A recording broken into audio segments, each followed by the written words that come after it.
বিয়ের পর প্রথম দিনই শাশুড়িমা বলেছিলেন, এই বাড়িতে মেয়েরা কথা কম বলে।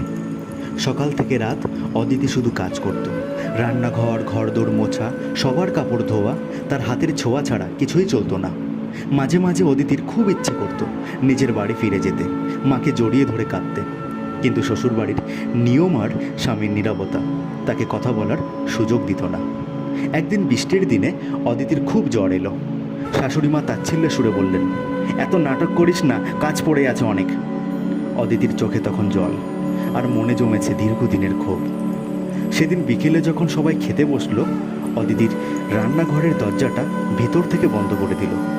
চিৎকার না করে খুব শান্ত গলায় বলল, আজ আর খাবার তৈরি হয়নি, শরীরটা খারাপ বলে বিশ্রাম নিয়েছি। বাড়িতে হুলস্থুল পড়ে গেল, সবাই অবাক। যে মেয়েটি এতদিন কোনো প্রতিবাদ করেনি, সে হঠাৎ কেন এমন করলো? সেদিন অদিতির এই ছোট্ট নীরব প্রতিবাদটি বুঝিয়ে দিয়েছিল যে সহ্য করারও একটা সীমা আছে।